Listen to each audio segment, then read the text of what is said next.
లేదు కానీ ప్రభా నీ సిలువ యొక్క ద్వారా వాక్యాన్ని నాకు దయచేసినందుకు మీకు వందనాలు స్తోత్రాలు చెల్లిస్తున్నాను. ఇదిగో ప్రభా నీ దీనరాలు నీ సిలువ చాటున మరుగుపరిచి ప్రభా ఏది మాటలు మాకు అవసరమవుతండి నాయన నీ యొక్క మరి నీవు నాకు ఇచ్చిన మాట ద్వారా మేము ఏమి నేర్చుకోవాలో మాకు నేర్పించి ప్రభా నాయన ఈ సంవత్సరంలో ప్రభా మా జీవితాల్లో మేము సరి చేసుకొని మీరు ఇచ్చే రాజ్యానికి వారసులు మాకు అంటే మీరు చేసిన యాగంలో మేము పొందడానికి మీ మాటలు మాకు అందించుకొని వీరాలని కొద్ది ప్రాంతం మీకు ఆశలకి చేర్చుకోమని యేసయ్య శ్రేష్ఠ నామంలో అడిగి పొందుతున్నాము తండ్రి.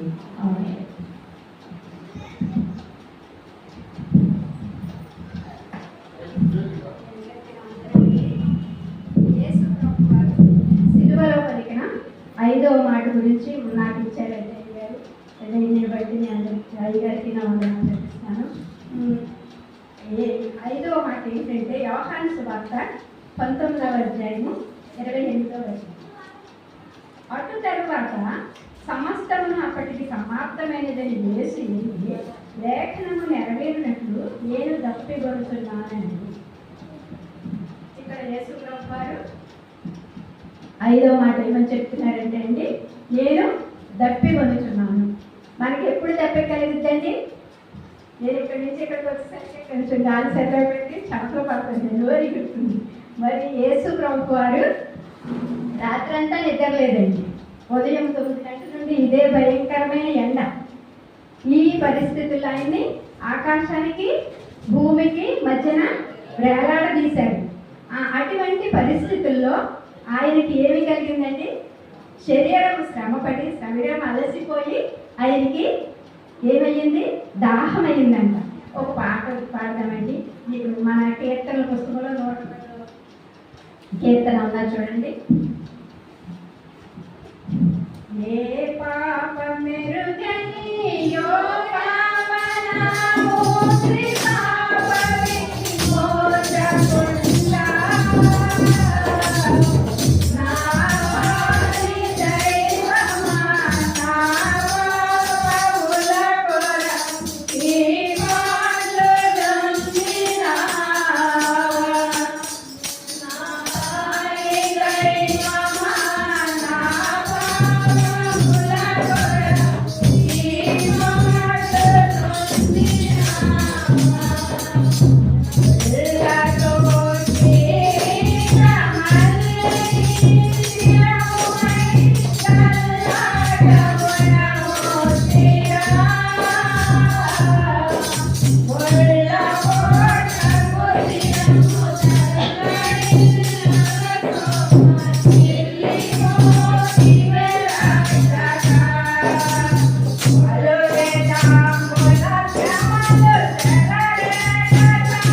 మోసకుండా ఏమీ లేదండి. అట్టి పరిస్థితుల్లో ఆయనకి ఏం కలిగింది?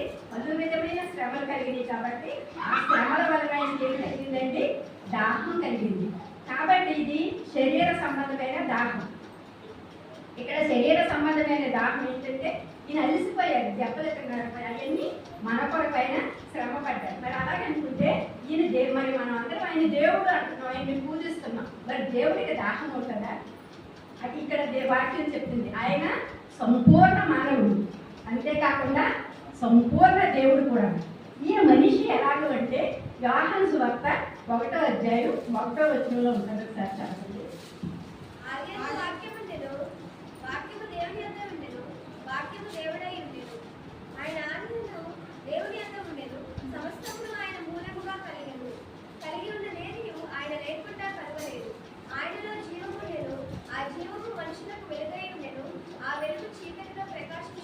ఆదిని ప్రేమించాలి. ఆది అందు వాక్యం అంటే దేవుడు. మరి ఆది కాండం మనం 1వ అధ్యాయంలో చూసినప్పుడు దేవుడు ఎలా ఉన్నాడండి? భూమి నిరాకారంగాను శూన్యంగాను ఉంది. శూన్యంగా ఉన్నప్పుడు అక్కడ ఏమైంది? ఆత్మ జలముల పైన అల్లాడుతూ ఉంది. అప్పుడు దేవుడు ఆయన వాక్కుతో భూమి కలుగును గాక అని ఆయన వాక్కు చెప్తే ఆ వాక్కు వల్ల భూమి కలిగింది. కాబట్టి ఆ వాక్కే మరి ఆదాముని అబ్బని అందరినీ చేసింది ఆ వాక్యం. కానీ అక్కడ ఆజ్ఞాతిక్రమము వల్ల వచ్చేది పాపము. పాపము వచ్చు జీతము మరణము. మన ఆది పితరుడైన ఆదాము ఏం చేశాడండి? దేవుడు ఏ చెట్టు ఫలాన్ని అయితే తినొద్దని ఆజ్ఞాపించారు. ఆ ఫలమును తిన్నప్పుడు మరి ఏం చేయబడ్డారు? మరి దేవుడు ఇచ్చిన ఆ పరమ ఏదేను నుండి బయటికి గెంటి వేయబడ్డారు. అప్పుడు ఆ దేవుడు, మన పిల్లలు ఎవరైనా మనం తప్పు చేస్తే ఏం చేస్తామండి? ముందు వెంటనే తప్ప నిండేసేస్తాం. అడుగు కూర్చుని ఏడుస్తున్నప్పుడు అది గట్టిగా దెబ్బ తగ్గినప్పుడు మనం కూడా ఏడుస్తాం. అయ్యో నేను ఆవేశపడి కొట్టేసానే, అయ్యో బిడ్డ బాధపడుతున్నాడే, చెప్పి ఇలాగా మన బిడ్డల కోసం మనం బాధపడతాం. అలాగే దేవుడు కూడా అగ్ని ద్వారాన్ని మరి ఏదేదో మనం చుట్టూ పెట్టాడు. కానీ ఆయన పరిశుద్ధుడు. అపవిత్రుడైన మనిషిని దగ్గరికి చేర్చుకోలేడు ఆయన. కాబట్టి ఆయన ఏం చేశారు? వీళ్ళని ఎలాగైనా రక్షించాలి, వీళ్ళని ఎలాగైనా రక్షించాలనే ఉద్దేశంతో ఆయన ఏం చేశారు?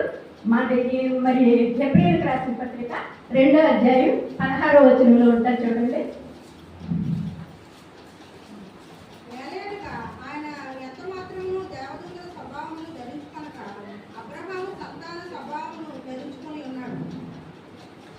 కాబట్టి ఇక్కడ ఆయన ఎంత మాత్రమును దేవదూతల స్వరూపాన్ని తెచ్చుకోకుండా మనుషుల్లాగా రక్త మాంసాలలో పాలివాడే ఆయన మన కొరకు శ్రమ అనిపించినట్టుగా మనం చూస్తున్నామండి. ఇక్కడ మరి యోహాను 3:16లో ఉంటుంది, దేవుడు లోకమును ఎంతో ప్రేమించాడు కనుక విశ్వాసం ఉంచే ప్రతి వారికి నిత్య జీవం పొందినట్టు ఆయనను మనకు అనుగ్రహించాడు. కాబట్టి ఇక్కడ యేసు ప్రభు ఆయన ఎలా వచ్చారు? ఇప్పుడు దేవాతి దేవుడై ఉండి కూడా మనిషిగా మన మధ్యన ఆయన ఉండి మనలాగా మనిషిగా జీవించారు. కాబట్టి మనిషికి ఏం తెలుస్తాయండి? బాగా కొడితే దెబ్బ తెలుస్తుంది, ఏదైనా కోసుకుంటే రక్తం వస్తుంది. కాబట్టి అలాగే ఆయన మనలాగా మనిషిగా ఉన్నాడు కాబట్టి శ్రమ అనుభవించారు. కాబట్టి ఆయనకి ఏమైందండి? దాహం అయిందంట. కాబట్టి ఈ శరీర సంబంధమైన దాహం, ఈ దాహం ఎలాగంటే మనం మనిషి అని చెప్తున్నాం. మరి దేవుడు ఎలా అయ్యాడు? దేవుడు ఎలా అయ్యాడు? ఇప్పుడు ఈ సిలువలోనే మనకి కనిపిస్తుంది. మొదటి మాట, తండ్రి వీరేమి చేస్తున్నారో వీరెరుగరు గనుక వీరిని క్షమించు. ఆయన స్థానంలో మనిషిగా మనం ఉంటే మనకు ఎవరికో ఒక మాట అంటే వాళ్ళకి 4 మాటలు సమాధానం చెప్తేనే కానీ మన మానవ హృదయం శాంతించదు. ఒకరికి దెబ్బేస్తే వాడిని 4 దెబ్బలు లేకుండా మనం విడిచిపెట్టలేదు. కానీ ఇక్కడ దేవుడు, ఆయన దేవుడు కాబట్టి దేవుడి స్వభావం ధరించుకున్నారు కాబట్టి ఆయన ఏమంటారు? ఆయన ఏం చేశారండి? రాత్రంతా చెప్పారు. ఆయన ఏమి నేరం చేశారు?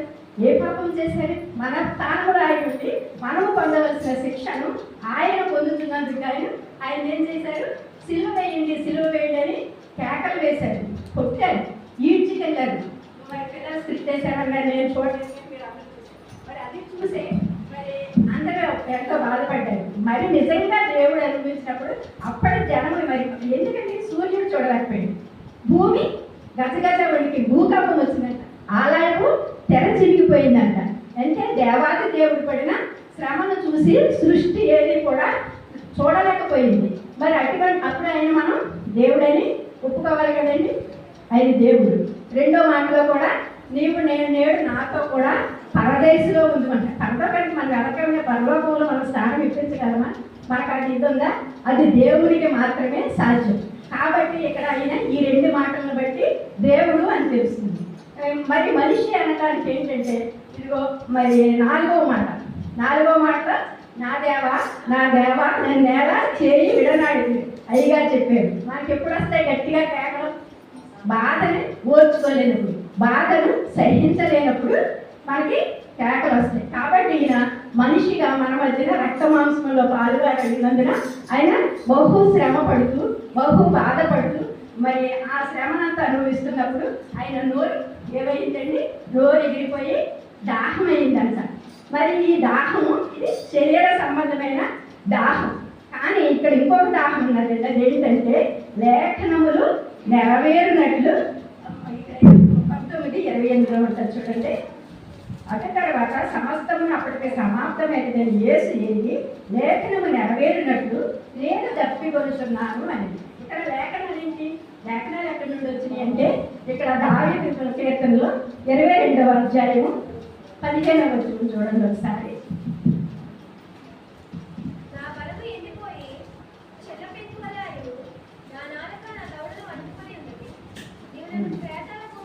చాలు చాలు.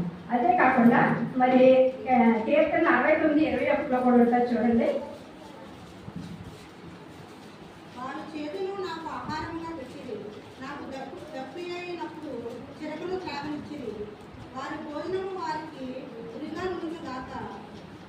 అదే రీతిగా కీర్తన 78:20 కూడా ఒకసారి చూడండి. ఆయన బండలు కొట్టగా నీళ్లు ఉడికెను, నీళ్లు పాలువైన పారెను. ఆయన ఆహారం ఇయ్యగలడా? ఆయన తన ప్రజలకు మాంసం సిద్ధపరచగలడా అని చెప్పుకున్నాం. ఇక్కడ లేఖనాలు ఏం చెప్తున్నాయి?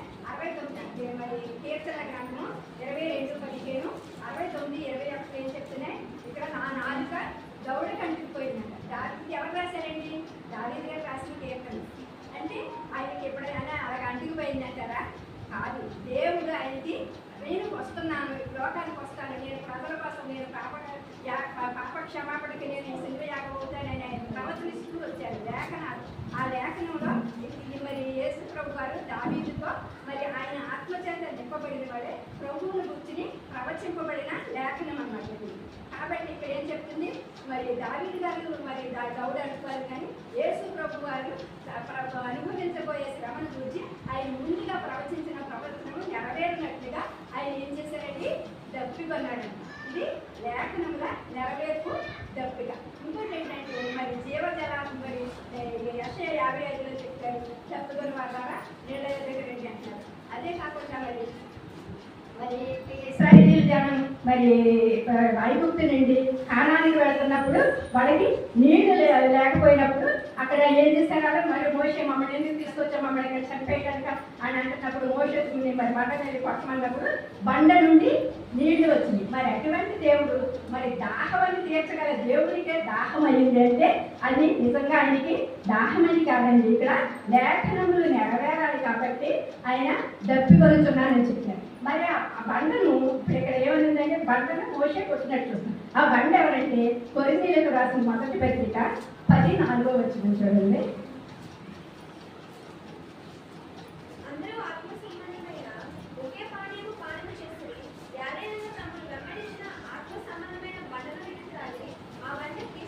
చాలండి. ఇప్పుడు ఎవరండి ఈ బండ? క్రీస్తు. అది ఈ బండని కొట్టారంట. బండను కొట్టినప్పుడే జీవజలములు ప్రవహించింది. కాబట్టి ఇక్కడ లేఖనములు నెరవేరినట్లుగా ఆయన దప్పుకొన్నారండి. అంతేకాకుండా ఇంకొకటి ఉన్నది, మన పాపమునకు శిక్ష కూడా దాహం అయిందంటే మన పాపాల నుండి శిక్ష మనం మరి తప్పించుకోవాలి అంటే మనము పొందవలసిన శిక్షను, మనము అనుభవించిన శిక్షను మన స్థానంలో ఆయన నిలబడి మరి ఆయన మన కోసము మరి శిక్ష అనుభవించి దాహం. ఈ దాహం ఏ దాహం అంటే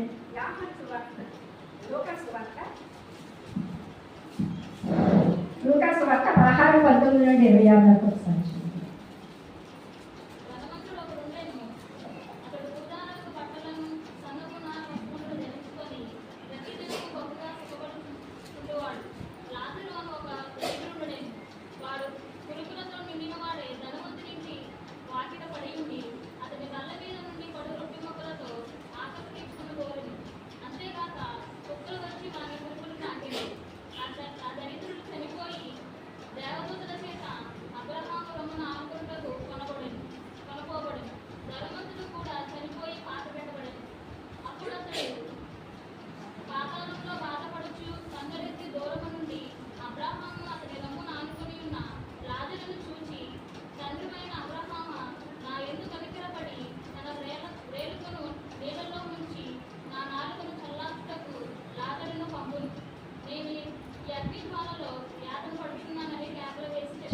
చాలండి. ఇక్కడ మనకి ఏమర్థమవుతుందంటే ఇక్కడ ధనవంతుడు మరి పేదవాడైన లాజరు కనిపిస్తున్నాడు. ధనవంతుడు తనకున్నంత కాలం హాయిగా తిన్నాడు. అయ్యో పేదవాడని ఇప్పుడు పేదవాడిని కనికరించలేదు. మరి లాజరు తన వాళ్ళ కింద పడ్డ మిగిలిపోయిన ముక్కలు తింటున్నప్పుడు కూడా అతని మీద నేను కనికరపడలేదు. మనం పడి లోకంలో ఉన్నంతసేపు ఏం చేస్తామంటే మన ముందు ఎలాంటి వాళ్ళన్నా వాళ్ళకి సహాయం చేసే మనసు మనకూడదు. వాళ్ళు అయ్యో ఆకలి కొన్నారు కొంచెం పెడదామని అనుకో. మరి ప్రభు వారు కూడా చెప్పారు, నేను ఆకలి కొన్నప్పుడు నాకు ఆహారం ఇచ్చావా, నేను దగ్గు కొన్నప్పుడు నాకు నీళ్ళు ఇచ్చావా, నా నామం పేరిట నువ్వేమైనా చేసావా అని దేవుడు అడుగుతాడు. ఇక్కడ ధనవంతుడు చేసింది కూడా ఆ కాలంలో అదేనండి. కానీ అతను చనిపోయి పడినప్పుడు మరి ధనవంతుడు ఎక్కడికి వెళ్ళాడండి? నిత్య నరకాగ్నికి వెళ్ళాడు. మరి పేదవాడైన లాజరు దేవుడు నమ్ముకున్నాడు, దేవుని యందు భయభక్తులు కలిగి ఉన్నాడు కాబట్టి పరలోకంలో అబ్రహాము రొమ్మున ఆనుకొని ఉన్నాడు. అప్పుడు ఈ ధనవంతుడు గుర్తొచ్చింది. లాజరు ఏంటో అనేది అప్పుడు గుర్తొచ్చి అప్పుడు చెప్తున్నాడు, తండ్రివైన అబ్రహామా, మరి నేను ఈ అగ్ని బాధను తట్టుకోలేకపోతున్నాను, ఈ భయంకరమైన ఈ దాహాన్ని నేను తట్టుకోలేకపోతున్నాను. అదిగో మరి ఆ లాజరు ఏలు ముంచి ఒక్క చుక్క దాహం తీరుతుందండి. అక్కడ ఉన్న నరక యాత్ర ఎంత భయంకరమైనదో అది ఇక్కడ తెలియజేసింది. కాబట్టి యేసు ప్రభు వారు ఇక్కడ మన పాపములకు మనము శిక్ష అనుభవించుకోవాలని దేవుడు లోకమును ఎంతో ప్రేమించారు.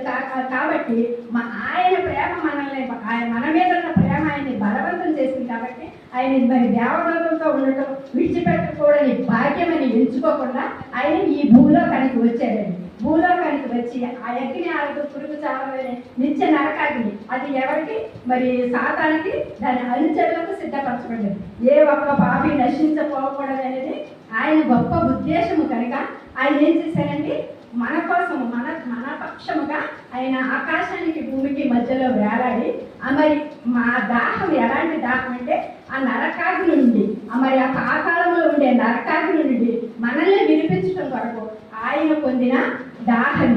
కాబట్టి మనము మరి ఈ శుభ శుక్రవారంలో మనం ఏమి నేర్చుకోవాలంటే ధనవంతుని జీవితంలో ఏమేమైతే చెడు లక్షణాలు ఉన్నాయి వాటిని విడిచిపెట్టి లాజరు మరి మనం మరి దేవుని యందు భయము భక్తి కలిగి ఉండి ఆ నరకాగ్ని నుండి తప్పించుకోవడానికి యేసు ప్రభు మన పక్షముగా దాహము కొని మన దాహాన్ని తీర్చి ఆయన ఆ నరకంలోనికి మనం పోకుండా నిత్య నరకం నుండి మనం తప్పించిన యేసు ప్రభువులు ఇప్పటి వరకు ఎందరైతే మరి అంగీకరించిన వారికి మరి నిత్య జీవం ఉంది, మరి అంగీకరించకపోతే నిత్య నరకం ఉన్నది. నిత్య నరకంలో అగ్ని ఆరదు పురుగు చావదు. కాబట్టి మరి ఆ యొక్క నరకాగ్ని నుండి మనం తప్పించుకోవడానికి యేసు ప్రభు మనకి ఇచ్చిన గొప్ప శుభ అవకాశం అండి.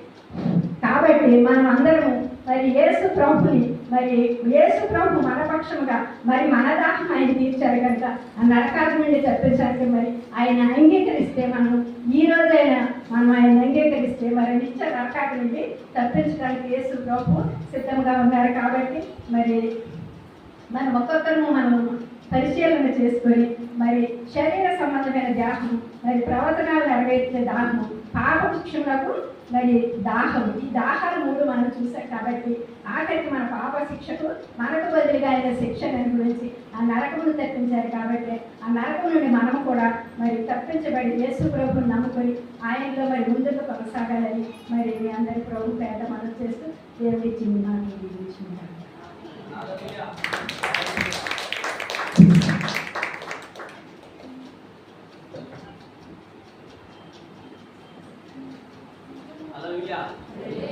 చక్కని మాటలు తెలియచేస్తున్నారు. నామంలో వారికి వారి కుటుంబానికి దేవుడు వారి కుటుంబాన్ని దేవుడు దీవించును గాక. ఆమేన్. దేవుడికి బిడ్డగా చక్కగా తెలియజేస్తున్నాను. నిజంగా ఆమె ఒక ఎంతో డిపార్ట్మెంట్లో పనిచేస్తుంది కాబట్టి నిజంగా శరీరం అలసిపోయినప్పుడు ఏం కలిగిందట? ఏం కలిగింది? మనకి దాహం కలిగింది. 2 ఎండలో 2 అడుగులు వేస్తే మనకి ఏం కలిగింది? దాహం కలిగింది. ఆయన యెరూషలేము పట్టణం నుంచి గొల్గోత కొండపైకి ఎక్కాడు. కింద నుంచి ఎత్తైన స్థలంలోనికి వెళ్ళాడు. అవునా కదా? మామూలుగా వెళ్ళాల. ఏం తీసుకెళ్ళాడు? సిలువ మ్రాను మోసుకుంటూ కోటలతో పట్టుబడుతూ అవమానపడుతూ అంత దూరాన్ని తీసుకెళ్ళి ఎత్తైన స్థలంలోనికి ఆయన వెళ్ళడం జరిగింది. మనం 2 అడుగులు ఎండలో నడిస్తేనే దాహం వేసింది, ఆయన కింద నుంచి పైకి ఎక్కితే ఎంత దాహము వేసిందో. ఇది చక్కగా తెలియజేశాడు. శారీరక సంబంధమైన దప్పిక, ఆత్మ సంబంధమైన దప్పిక. మరి దీన్ని బట్టి మనం ఏం నేర్చుకోవాలనే దాని గురించి మనం ఆలోచించి అది చాలా చక్కగా వివరించారండి. మీకు నేను వందనాలు తెలియజేస్తున్నాను. చూడండి, ఇక్కడ మనం ఆలోచన చేసినట్లయితే ఈ యొక్క వాక్యభాగంలో మనం అర్థం చేసుకోవాలి. ఆయన ప్రకృతి సంబంధమైన దప్పుకుంది, ఆత్మ సంబంధమైన దప్పుకుంది. ఆయన ఆత్మ సంబంధమైన దప్పుకు ఏంటో తెలుసా? మనందరం కూడా రక్షించబడాలని, ఆమె మనందరం కూడా శిక్షణలు తప్పించబడాలని, మనందరం కూడా ఆయన బిడ్డలుగా పిలువబడాలి. అందుకనే సమరయ స్త్రీలో చక్కగా మాట్లాడతాడు ఆయన. ఏమని, అమ్మా నాకు దాహం వేసుకుని కొంచెం నీళ్ళు ఇవ్వడయ్యా, నువ్వు యూదుడివి, నేను సమరయుడిని, మీకు మాకు సాంగత్యం కలవు. అసలు నేను దాహం అడుగుతున్నదో ఎవరో తెలిస్తే నీ మాట, నువ్వు ఇచ్చే దాహం అయితే నేను తాగితే దప్పిపోతుందే కానీ నేనిచ్చే ఈ నీళ్లు నువ్వు తాగితే నువ్వు అన్నది మరలా దప్పిపోవు. ఏంటా నీళ్ళు? దేవుడి యొక్క వాక్యము. దేవుడి స్తోత్రం, హల్లెలూయా. ఇదే జీవ జలమై ఉన్నది. ఆమె వాక్యం ఏంటంట? జీవ జలమై ఉన్నది. ఎవరైతే ఈ వాక్యాన్ని, ఈ జీవజలాన్ని త్రాగుతారో అనగా హృదయంలో చేర్చుకుంటారో, ఎవరైతే ఈ జీవజలాన్ని భుజిస్తారో అనగా ఈ వాక్యాన్ని సేవిస్తారో, వారిలో ఏముంటుంది? పరిశుద్ధాత్మ నివాసం ఉంటారు. కాబట్టి ఇది మనం అర్థం చేసుకోవాలి. దీన్ని మనం ఇప్పుడు కూడా తినటానికి, త్రాగటానికి సిద్ధంగా ఉన్నాం. అందుకే ప్రభు నా శరీరము రక్తము తాగువాడే నిత్య జీవానికి వారసు. అంటే ఇదేంటి? ఇది ముందు ఇది ప్రాముఖ్యం. ఆయన శరీరం నేనే పరలోకము నుండి దిగి వచ్చిన జీవ ఆహారం అంటున్నాడు. పరలోకం నుండి దిగి వచ్చిన ఎవరు? ఈ వాక్యమే. ఆ వాక్యమే శరీరం కృపా సత్య సంపూర్ణుడుగా మన మధ్య నివసించు. ఎవరైతే ఈ వాక్యాన్ని ధ్యానం చేస్తారో, ఎవరైతే ఈ వాక్యాన్ని హృదయంలో చేర్చుకుంటారో, ఎవరైతే ఈ వాక్య ప్రకారం జీవిస్తారో వారు దేవుని రాజ్యానికి వారసులు. విశ్వాసి తప్పికను తీర్చడానికి ఈ లోపల ఆయన తప్పిక అయ్యాడు. దేవుని స్తోత్రం, హల్లెలూయా. మన తప్పికను తీర్చడానికి. రెండోదిగా మనం ఆలోచన చేసినట్లయితే దేవుని చూడండి, ప్రకటన గ్రంథంలో 22:17 చక్కని మాట ఉంటుంది. ప్రకటన గ్రంథము 22:17 రమ్ము అని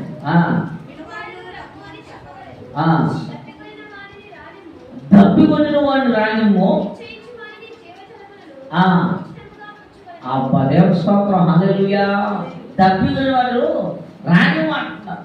ఈ లోకంలో ప్రతి ఒక్కరు కూడా దప్పికొని ఉన్నారు. ఏ దప్పిగా చెప్పండి? చెప్పండి. పాపం అనే దప్పికతో ఉన్నారు. ఎవరు? అందరూ లోపల ఎలా ఉన్నారు? పాపం అనే దప్పికతో ఉన్నారు. ఆ దప్పికతో ఉన్న వారికి ఈ జీవజలమే మందు. ఆమె అర్థమైందా? పాపములో జీవిస్తున్నటువంటి వారికి, పాపములో మగ్గిపోతున్నటువంటి వారికి, పాపముతో సాంగత్యము చేస్తున్నటువంటి వారికి, పాపముతో సహవాసం చేస్తున్నటువంటి వారికి ఈ జీవజలమే ఏంటంట? మందు. ఆమె ఎవరైతే ఈ జీవజలాన్ని స్వీకరిస్తారో వారిలో లేకపోయింది ఆ పాపం అనే దప్పిక పోయింది. మనం అర్థం చేసుకోవాలి, మనం మార్చుకోవాలి మన జీవితాన్ని. అందుకని దేవుని వాక్యాన్ని ఎక్కువగా చదవాలి, ధ్యానం చేయాలి. రోజులో ఎంతసేపు మనం దేవుని వాక్యాన్ని చదువుతున్నాం ఒకసారి ఆత్మ పరిశీలన చేసుకోవాలి. పనికి ప్రాముఖ్యత ఇస్తున్నాం, సమయం మనకి కావాల్సిన వాటి కొరకు ప్రాముఖ్యత, దేవుని వాక్యాన్ని చదవటానికి ఎంత సమయాన్ని